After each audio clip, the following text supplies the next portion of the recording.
అందరికీ నమస్కారం। ఈరోజు నేను కౌన్సిల్లో మరొక మారు చైర్మన్ గారికి నా రాజీనామా యాక్సెప్ట్ చేయమని అడగడం జరిగింది। ఎందుకంటే నైతికత అనేటటువంటిది మనుషులుగా మన మనుగడకు చాలా అవసరం। నైతికత లేకపోతే మనుషులకు జంతువులకు తేడా ఉండదు। మనం మనుషులుగా ఒక సంఘంగా ఒక గుంపుగా ఒక పార్టీగా ఒక సంస్థలుగా ఆర్గనైజ్ అవ్వడంలోని అర్థం ఏంటంటే పెద్ద ఎత్తున సమాజానికి ఏదైనా మంచి చేద్దామని ఆర్గనైజ్ అవుతాం। టీఆర్ఎస్ పార్టీ పుట్టినప్పుడు తెలంగాణ రాష్ట్ర సాధన కోసం మరి అందరం కూడా కట్టుబడితో కట్టడితో పనిచేసినాం।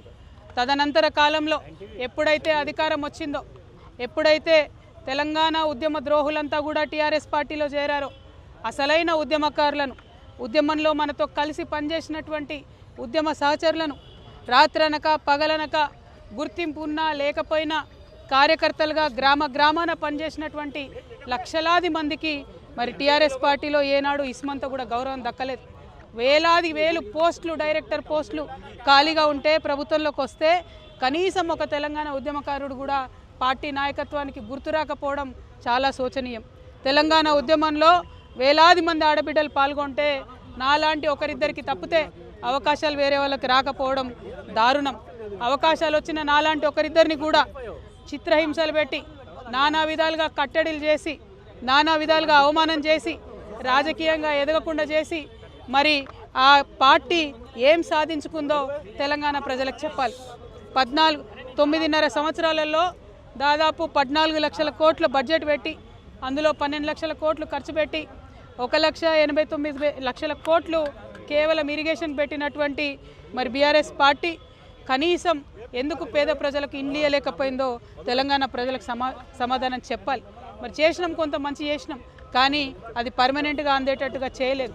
ఇంకా పెద్ద ఎత్తున చేస్తారన్న ఆలోచన ఆశ తెలంగాణ ప్రజలకు ఉండే।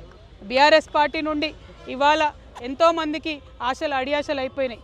ఆశించినటువంటి వారందరం కూడా ఇబ్బంది పడ్డటువంటి పరిస్థితి। గౌరవాన్ని ఆశించినాం, గుర్తింపును ఆశించినాం।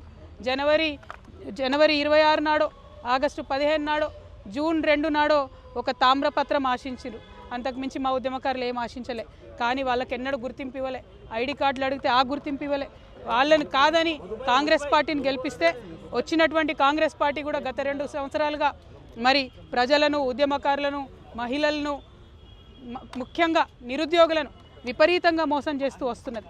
ఈ 2 పార్టీలు కూడా తెలంగాణ ప్రజలను గత 12 ఏళ్లలో మభ్యపెట్టిండ్రు, మోసం చేసిండ్రు తప్పితే ఒరిగిందేమీ లేదు। అందుకే ఈ రాష్ట్రంలో తెలంగాణ పేరును తనలో నింపుకున్నటువంటి తెలంగాణ ప్రజల యొక్క రాజకీయ అస్తిత్వాన్ని కాపాడేటటువంటి పొలిటికల్ పార్టీ రావాల్సినటువంటి అవసరం ఉన్నది। తప్పకుండా తెలంగాణ జాగృతి ఒక పార్టీగా ఎదుగుతుంది, పొలిటికల్ పార్టీగా ఎదుగుతుంది। ఈ పార్టీ మరి తెలంగాణ ప్రజల పక్షాన నిలబడి పనిచేస్తుందని కూడా ఈ సందర్భంగా నేను తెలియజేస్తూ ఉన్నాను।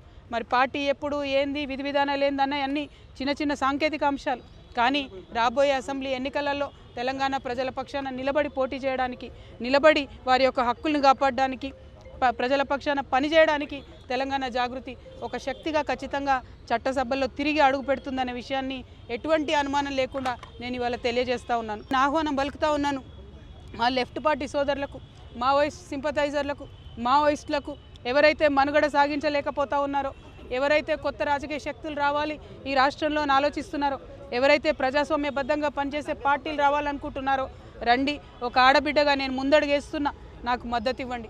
నేను మా విద్యార్థి లోకాన్ని పిలుస్తూ ఉన్నా, ఇంతవరకు ఫీజు రియంబర్స్మెంట్ రాని మీరు పిడికిలు బిగించండి, జాగృతిలో చేరండి, పోరాటం చేయండి। మా నిరుద్యోగ యువకులకు నేను పిలిపిస్తూ ఉన్నా, మీకు ఒక కొత్త రాజకీయ వేదిక వస్తుంది, మీ పక్షాన నిలబడి కొట్లాడడానికి, ఉపాధి అవకాశాలు కల్పించడానికి, మీకోసం పనిచేయడానికి ఒక కొత్త రాజకీయ వేదిక ఈ రాష్ట్రంలో రాబోతూ ఉంది। అందరికన్నా ఎక్కువ మా ఆడబిడ్డల్ని కోరుతా ఉన్నా, ఒక ఆడబిడ్డగా తెలంగాణ రాజకీయ అస్తిత్వాన్ని కాపాడడం కోసం, మన ఆడబిడ్డల హక్కులు కాపాడడం కోసం నేను ముందడుగేస్తూ ఉన్నాను। నన్ను దీవించండి, ఆశీర్వదించండి, నాతో పాటు నడవండి। ఒక అవమాన భారంతో తల్లిగారింటి నుంచి, ఒక అవమాన భారంతో ఇంటి పార్టీ నుంచి నేను ఇవాళ అన్ని బంధనాలు తెంచుకొని బయటకు వస్తూ ఉన్నా। అది కేవలం నా ఆత్మగౌరవం కోసం జరుగుతున్న పోరాటం ఇది। నాలాగా తెలంగాణ ఆడబిడ్డలందరికీ కూడా రేషం ఎక్కువ, మనం ఎవరి మీద ఆధారపడం, ఎవరినేమి అడగం, కానీ అవమానిస్తే మాత్రం చూస్తూ ఊరుకోము. అత్యంత అవమానకరంగా నన్ను పార్టీ నుండి బయట పంపినారు. ఖచ్చితంగా నేను ఈ రాష్ట్రంలో ప్రజల పక్షాన నిలబడి పనిచేస్తాను. ఆ దేవుడి దయతో, ప్రజల దయతో గొప్ప రాజకీయ శక్తిగా తెలంగాణలో ఎదుగుతాం. దానికోసం మా ఆడబిడ్డల సహకారం నాకు కావాలని చెప్పి నేను కోరుతా ఉన్నా. ప్రతి ఒక్కరి కోసం, ఆదివాసీల కోసం, గిరిజనుల కోసం, దళితుల కోసం, మైనారిటీల కోసం, ఆడబిడ్డల కోసం పనిచేసేటటువంటి ఒక కొత్త రాజకీయ శక్తి రావాలి. ఎటువంటి పొలిటికల్ బ్యాక్గ్రౌండ్ లేనటువంటి వాళ్ళు కూడా రాష్ట్ర రాజకీయాల్లో మార్పు తేగలుగుతామనే ఆలోచించేటటువంటి ఒక వేదిక మీకు కావాలి. అటువంటి వేదికను మీకు ఇస్తానని మాట ఇస్తూ మరొక ప్రయత్నం నేను చేస్తున్నా. నాకు అండగా నిలబడాలని కోరుతున్నా. I request all our minority Telangana population to support me in my step that I am going to take now.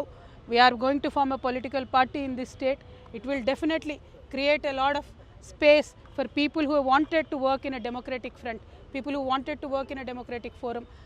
The party BRS, which we thought was our own party, our own Telangana People's Party, has betrayed us in number of issues. It has not fulfilled our aspirations. We need to work towards fulfilling our aspirations. BRS party has spent about 1.89 lakh crores on irrigation in the last 10 years, but not even one new acre has come into farming today. So in many aspects BRS has failed us. More than anything, we wanted to work for our self-respect. BRS has failed the people who have worked for the achievement of state. So I urge the people of Telangana that I am going to take a step forward. I am going to form a political party in Telangana. Kindly support me, kindly empower me. By empowering Telangana Jagruti, you will be empowering the people of Telangana. You will be working towards the goals that are left unfulfilled by the BRS party. We will work towards a bright future.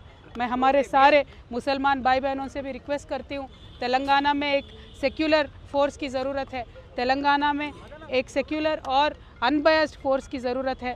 हम काम करेंगे, हम एक नया political party form करेंगे, आपके लिए लड़ेंगे, आपके हक़ के लिए लड़ेंगे, हम सारी तेलंगाना के अवाम के हक़ के लिए लड़ेंगे. जिस तरीके से बहुत ही बेदर्दी से मुझे BRS पार्टी से निकाल दिया गया और जिस तरीके से मेरा इंसल्ट करके निकाल दिया गया, मैं आप सबसे रिक्वेस्ट करती हूँ, सेल्फ़ रेस्पेक्ट के लिए हम जीते हैं, सेल्फ़ रेस्पेक्ट के लिए हम मरते हैं. हमारी सारे भाई बहनों से मेरी रिक्वेस्ट यही है, हम अपने सेल्फ़ रेस्पेक्ट को प्रिजर्व करने के लिए, तेलंगाना के आवाम के तरक्की के लिए, तेलंगाना के आवाम के सेल्फ़ रेस्पेक्ट को प्रिजर्व करने के लिए हम काम करेंगे. हमारे साथ दीजिए, हमें आशीर्वाद दीजिए, हिम्मत दीजिए, साथ मिल के चलिए. Thank you. जय तेलंगाना. ఉద్యమకారులను నేను మొదటి రోజే రిక్వెస్ట్ చేశాను, మళ్ళీ కూడా రిక్వెస్ట్ చేస్తున్నాను. ఉద్యమకారుల హక్కు కోసం, ఉద్యమకారుల ఆత్మగౌరవం కోసం ఖచ్చితంగా పోరాటం చేయాల్సినటువంటి పార్టీల అవసరం తెలంగాణలో ఉన్నది. రేపటి నాడు తెలంగాణ జాగృతి ఆ పార్టీ ఆ యొక్క అవసరాన్ని పూరిస్తుంది, ఖచ్చితంగా పనిచేస్తుందని చెప్పి ఈ సందర్భంగా తెలియజేస్తూ ఉద్యమకారులను, అమరవీరుల కుటుంబాలను అందరినీ కూడా తెలంగాణ జాగృతిలోకి నేను ఆహ్వానిస్తా ఉన్నాను. Thank you. జై తెలంగాణ.